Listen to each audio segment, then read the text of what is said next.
New Super Mario Bros. Spawned a series that Nintendo has been milking for millennia, and at some point you've gotta be wondering, what about this formula was so appealing in the first place? So today we're going back to when new was actually new, and looking through the eyes of the developers as they crafted what would become fond memories for many. Beginning with World 1-1, you already know how it goes. You gotta teach the player how the game is played. You've got your good old Goomba walking towards you, waddling towards you, a nice callback to World 1-1 from the original Super Mario Bros. You got these shiny looking blocks that make you want to hit them, coins are popping out, power-ups are popping out, and you got your good old coin trails to let you know where to jump, and that jumping is even an option to begin with. Going further with these coin trails, you can see that this one here is letting you know to jump right on the Goomba, and this one here is letting you know to go right over the pit. Now, this next block here gives you the big boy mushroom, the mega mushroom, and when you get that thing, you just get super freaking huge, and you absolutely obliterate everything. You tear through the level, blocks, enemies, pipes, it really doesn't matter. The only thing that's in your way is the terrain, which you could just jump over. You just destroy all these pipes,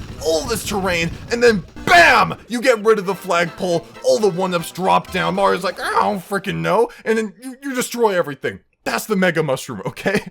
Now, do I think this is really a good mechanic to have in the very first level? Just make it so you skip everything? Frankly, no. And most players are gonna get it. I'm gonna be honest, it may not be the best thing to throw into a first level, but it's fun anyways, and future levels are able to teach similar lessons that the first level here could teach anyways. But let's say you didn't get the Mega Mushroom at the beginning. So you would kind of mess around and possibly hit this hidden block, which lets you know that hidden blocks are a thing in this game, and that there's secret areas up above that aren't exactly sub areas, such as where this 1-up mushroom is and where these coins are. You also got your good old star coin. Now this is the first one in the game, and when you grab it, it kind of boink, like pops in the bottom of your screen. And you're not exactly sure what they're used for yet, but because they have a different animation and a different look from the regular coins, you know that they're probably scarce and that you could probably use them as some kind of currency. You go down the pipe and bam, you just learned about sub areas, and there's another star coin. Now this sub area isn't super huge, it's not super long or anything like that. It's just meant to show you that sub areas are a thing in this game, and unlike the original Super Mario Bros., where there wasn't really any enemies or anywhere you could die in them, here there are pits, there are enemies, and there are goodies to collect. So sub areas in this game are shown to be a bit more prominent and may have a bit more stuff that you may want to check out. Not only is there an underground sub area though, but this level also introduces you to the sky sub area, which you can access via a vine. And when you go to that sub area, it also teaches you that red coins are in this game, kind of like they were in Super Mario 64,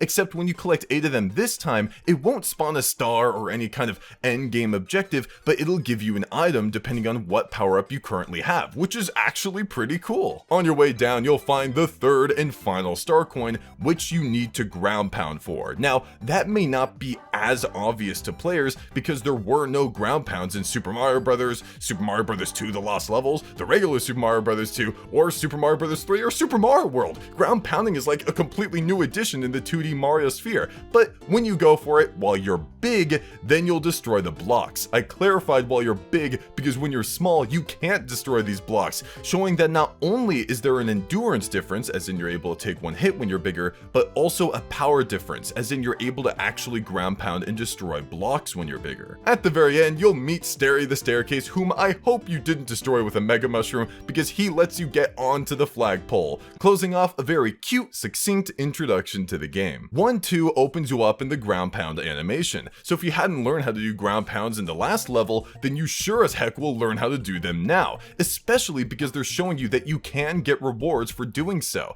Well, they force you into the first one here, but the rewards afterwards you have to get yourself. You'll see multiple coins here that you have to ground pound for, and even better, you'll see this long chain of blocks that you can do a huge ground pound for to get a bunch of coins and some more goodies. You got a star coin later on, but more importantly, you can hit one of these blocks here to see a 1-up pop out, and if you follow the 1-up to the very end of the pathway, then you can retrieve it. The Koopa Troopa and what you're able to do with its shell is most prominent right here, where you're able to jump on it, kick it, and it'll destroy everything in its path. then you've got this little 1-block gap here. Now if you're a small Mario, you're able to just pass through under it, no problem, but if you're big Mario, you have to do a little bit of a slide. Now this is pretty interesting, since the beginning of the level and the level prior showed you that being big is almost always better, since you're able to take a hit, as in you have more endurance, and you're able to destroy blocks with ground pounds. However, here it shows you that just because you're bigger doesn't exactly mean you're better in every scenario. We've got our first Goomba who's kind of parachuting on top of you here, but don't worry, you've got a few steps to kind of recognize where he's coming from. And again, we have another star coin which you can easily access using the Koopa Troopa shell. This platform rotates left and right depending on where you're standing on it. However, the game doesn't want you to just jump onto it and then fall off not knowing what's going on, so it puts multiple coins in the way for you to jump for so you understand how to counter this balancing act. The sub area down here is a bit deceitful. There's only a Koopa Troopa, some coins, and then you're back where you started from pretty much. But if you use the Koopa Troopa to destroy all the blocks down here, kind of like a final measure of your Koopa Troopa skills,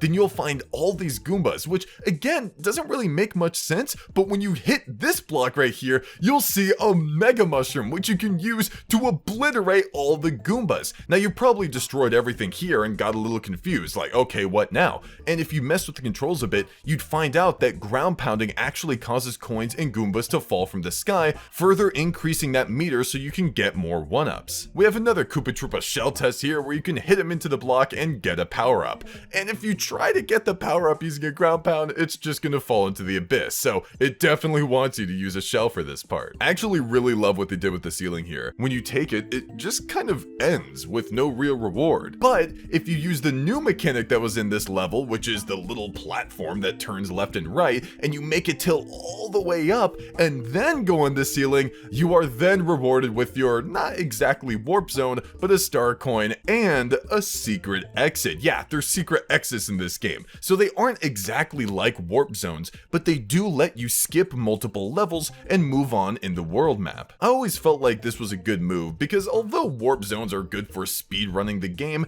they kind of feel a little bit cheesy since you're skipping entire worlds of the game, whereas here you're only skipping a couple levels, so the reward doesn't feel nearly as broken. Alternatively, if you just went through the regular pipe, then you'd proceed to the next level as normal. That level being good old 1-3. This place is littered with pitfalls. The whole lesson here is to not fall in a pit. Do you see a pit there? Don't fall in it. That's the entire point. You also have these little spring mechanisms where if you jump on them, then you'll spring up into the air and you'll float all the way down, with the ring trails letting you know where to go. That's especially important once you get higher up here, where you reach a pink mushroom, which bounces you up really high and you start to float all the way down. Now these coin trails here are a little bit scattered, but they still direct you towards where you need to go, and it kind of makes this cute little design where you have to whoosh all the way to the right, whoosh all the way to the left, and finally you go all the way to the right again, where you get a second star coin. So these two are kind of like sandwiching together a bunch of coins in that little maneuver you just did. If you hadn't noticed them before, then you'll sure as heck notice them now, because these mushrooms are moving and trying to get you into pits. Yeah, it's a little bit harder than what you're used to, but there's still not that much room for error. At least not unless you choose to gather these red coins, which are placed around these thin mushrooms that are a little bit anxiety inducing, but it's still very doable. Once you grab a hold of that flagpole, you'll enter one tower. It's one tower, okay? That's the joke. It's not a good one, I'm sorry. Or you might have actually entered this place from 1-2 secret exit, in which case, good for you. You skipped 1-3, a really charming and fun level. What's so cool about these towers is that they have a vertical orientation. This requires you to be a bit more observant of what's above you, which you may have not been doing in the previous levels. For example, you have these concrete slabs which are crushing against each other over and over again. In order to platform them, you have to make sure that you're jumping at opportune times. These are challenges that the previous levels just weren't doing for you. You weren't really put into a position where you could get one shot unless you were falling into a pit, so you're going to associate these towers with instant death. After you get the first star coin, you see these slabs kind of making a staircase for you, which I honestly think is kind of cute. It's almost like they're helping you up. By this point, you've probably already encountered a dry bones. Now, these guys look similar to Koopa Troopas, but they are a bit deceiving, admittedly. When you step on one, they don't retreat into their shell or anything, they just kind of die. They just kind of die right in front of you, and you're like, holy crap, I feel like a terrible person. But don't worry, they reassemble and start walking towards you again. So that kind of gives you the feeling that these are like zombie monsters that you can't actually destroy, meaning you should probably stay away from them. If you enter this door, then you'll enter a sub area that gives you a star coin. So you're probably now wondering why we haven't entered it yet, and that's because I need to talk about the design on this door. Look at it! It's the D-pad for the DS with an arrow on the top part telling you that if you hit up on the D-pad that you'll enter the door. I know it's such a dumb thing to get excited about, but I've been entering this door since I was 13 and never fully realized what these symbols meant up until now. Anyways, yeah, Starcoin Room. This place is actually terrifying because you were dealing with all these concrete slabs moving about earlier, but now this room is full of them. So you just want to get the star coin and leave. But if you don't leave, then actually, you know what? Let's get back to that later. So you exit that area and enter the pipe, which just shoots you up into the sky. But what's interesting about this is that coins spawned as you were flying by. So these coins were like peripheral coins, and they don't appear until you go past them. Luckily, there's an empty space right next to the platform, so you can just drop right down to get them anyways. And what's cool about that is you were probably about to go back down to begin with, because you saw the star coin on the right side on your way up. So as you go back down, now you can try this other route, which contained these spiky slabs on the left, forcing you to climb the staircase as quickly as possible to get the star coin and get out of there. You then come across a green pipe and a yellow pipe. Now, the green pipe is clearly the one that's going to let you progress. So let's talk about this yellow pipe. When you jump right next to it, no hidden blocks appear, so this isn't a pipe that you enter, but one that you exit. So you think about every place that you've been in this level up until this point. There's really no other place that you could have gone into a yellow pipe, right? Well, what about that sub area from before? You'll notice in this top right section that there's a hole that the slabs don't cover, and if you move against this hole, then you'll warp pipe, I think, into a new room. Now you can jump around this room and find some hidden goodies, but that's not exactly the point of it. Your eyes are drawn to the yellow pipe, which, as we already know, brings you to the main route. But what about these blocks here? There's no Koopa Troopa shell around that can help you destroy the one that you need in order to progress to the next area. So what do? Are you stuck? Well, this is where the blue shell power-up comes in handy. When you use it, you're able to retreat into a shell like a Koopa Troopa and destroy them as if you had thrown a shell. This lets you destroy the block on the ground and the wall of blocks in the next area, letting you access the red pipe, which leads you to a secret exit. What I find so cool about tower secret exits in particular is that you can see the side of the tower on the left, almost as if the red warp pipe spit you out as if you were some kind of garbage. But you also got to keep in mind that you just skipped a boss. Like, these secret exits here actually let you skip bosses. That's kind of cool. But even more than that, this secret exit is different from the others in that it doesn't skip a couple levels, but entire worlds. Yeah, I know I said earlier that I thought these huge skips were broken, and they kind of still are, but this one feels a lot more earned to me, since not only do you have to enter this side door, but you also have to enter the off-screen warp pipe and have a blue shell on standby to access the red warp pipe. That's the kind of secrecy I expect from a secret exit that lets you skip worlds, not just reaching the ceiling like the original Super Mario Bros. Does. No flack on that game though, I still love it. Assuming you didn't find that secret exit on your first playthrough, because I'm pretty sure no one did, please tell me if you did, that's frankly really impressive, you probably took the green warp pipe. Now, this warp pipe is a bit scary, because like the earlier one, it shoots you up, but the concrete slabs that have been threatening to crush you this entire time are in full force here. Your entire screen is filled with them, and they're just slamming against each other again and again, necessitating you to time this launch as accurately as possible. And when you do, you can enter the door and fight Bowser Jr., who isn't that tough of a boss. It's just a matter of jumping his head 3 times, but please remember his behavior here. It's gonna change in future encounters. 1.4 introduces quite a few mechanics, opening with sliding. Now, you've probably experienced it already in previous levels, but it's more pronounced here since this is the first time the game is intentionally trying to teach you about it. When sliding, you'll knock out any enemy probably without jumping at all, these Goombas being the victims of this experiment. The next part shows how other objects interact with the downward slope, in this case a Koopa shell which you can kick down into the block below for a reward. The lessons in upward and downward slopes here is more obvious if you have a blue shell and you're just kind of skating around. But if you don't got one, you can just forge on ahead where you will eventually hit this question mark block which spawns a mini mushroom. Now this power up is very interesting because it actually weakens you quite a bit. Just getting hit once will eliminate you, whereas other power ups in the Mario franchise normally grant you an extra hit, such as the Fire Flower or the aforementioned blue shell. So you might be quick to assume that this power up is a little bit useless, right? I mean, what's the point of a power up if you're not any stronger or anything? Well, here's the thing, your hitbox is reduced by an incredible amount, so it's actually a bit harder to even get hit by enemies. You can also jump on enemies and they won't flinch at all, so you can kind of use them as bouncy pads. Your jumps are also a little bit higher and a little bit floatier, making it easier to platform around. All that being said, it also means that you aren't able to destroy any blocks by ground pounding, because if you couldn't destroy any blocks while being small, what makes you think being tiny would make any difference? One large advantage that being mini grants you is the ability to squeeze through very small and tight spaces. Now they put an obvious mini path right next to you since this is probably the first time you're ever going to encounter this item,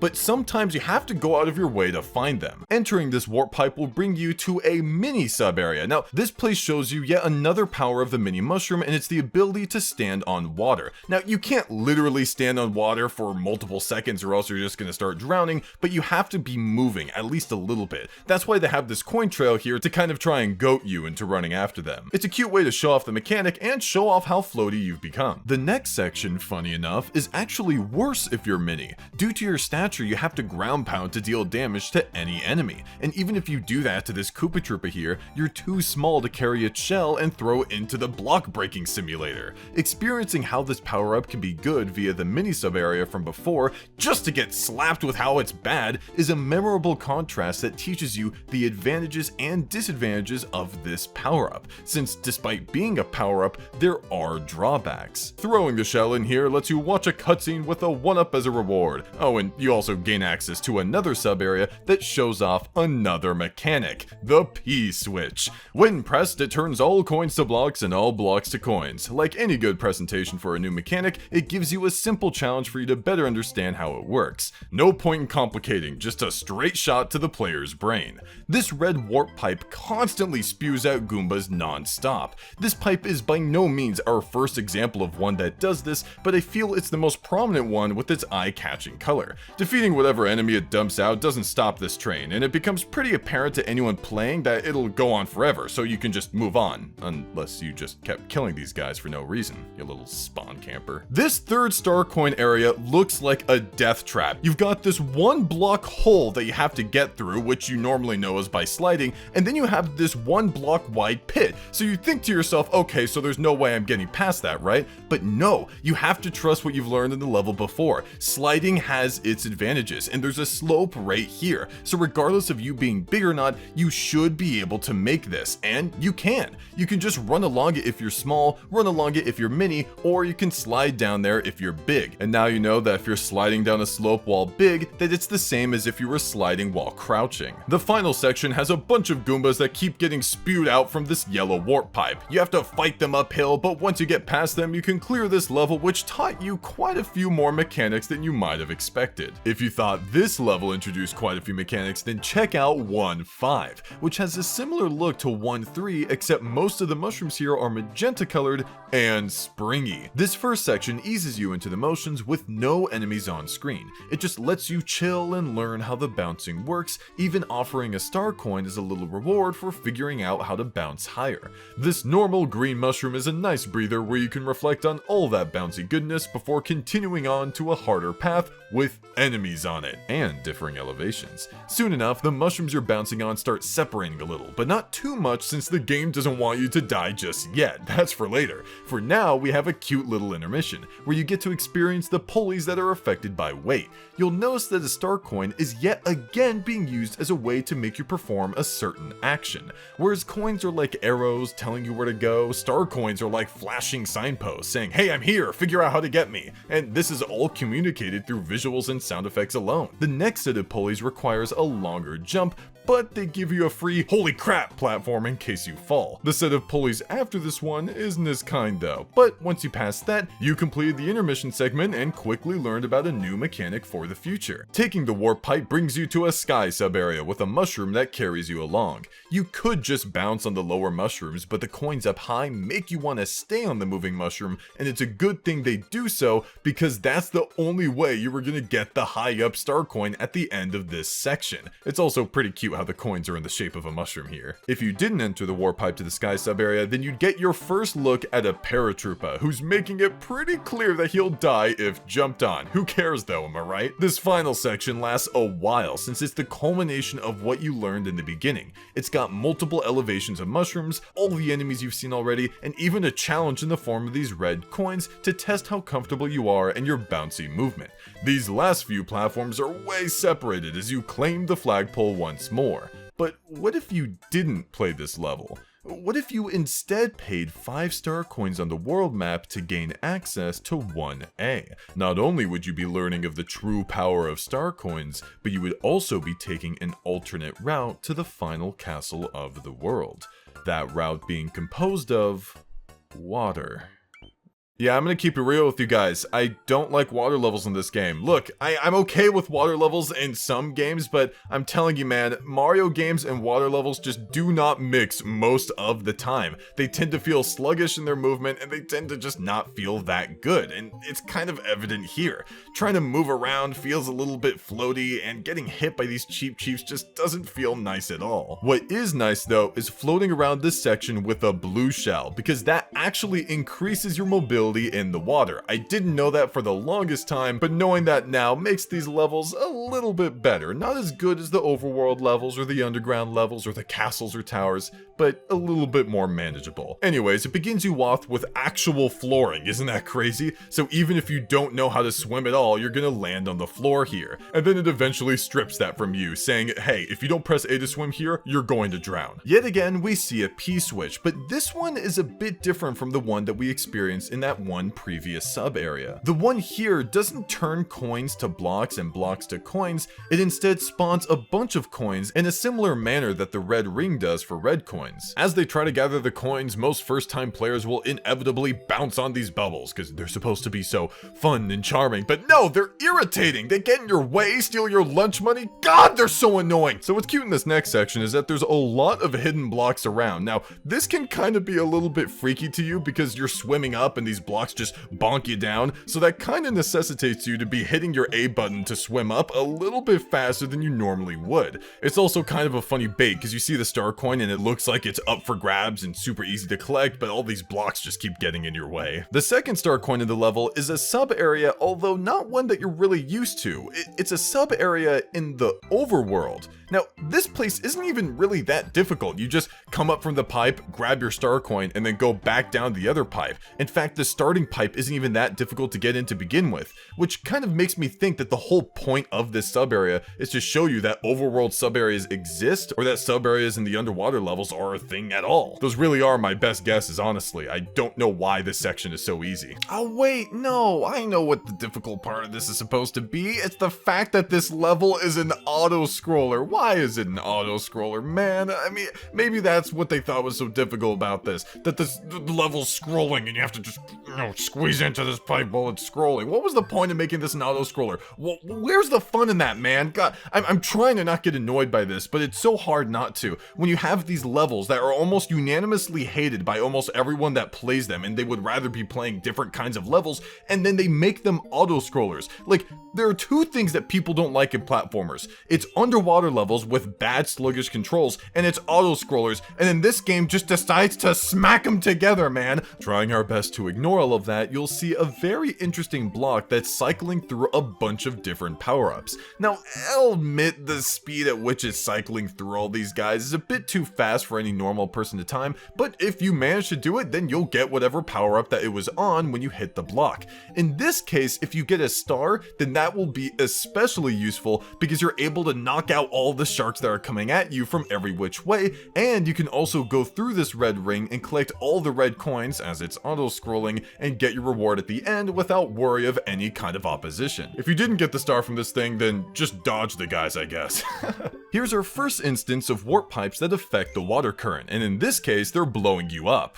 Not exploding blowing you up, but smacking your head against the ceiling, which is a lot better than getting pushed into the abyss. That would not be a nice first time experience with this mechanic. But how would you like it for a second time experience? If you hit this P-switch, then a ton of coins are gonna pop up on the screen that you're gonna want to collect left and right, except now you have a warp pipe that's blowing you down. If you keep mashing A again and again, you can swim against this current, but it is a little bit difficult, so it becomes pretty clear you've got to stay away from these things if they're not blowing in your favor. The third and final star coin here looks really easy to get, but again, you have to consider it's an auto-scrolling level. You have to slowly swim to the right, slowly swim up, swim to the left, and then move onwards. If you're not fast enough in recognizing that this thing is here and going for it, then you're not going to get it. Oh, and there's some coins that are just floating around in some bubbles. Who cares? Taking the warp pipe will lead you to the flagpole where we can finally end this, okay? Look, I don't want to be complaining about water levels all day, so let's just move on to the final level in the world, One Castle, where tight ropes are clearly shown to be the main mechanic here. You're forced to move a little slower on them, and your weight will weigh them down.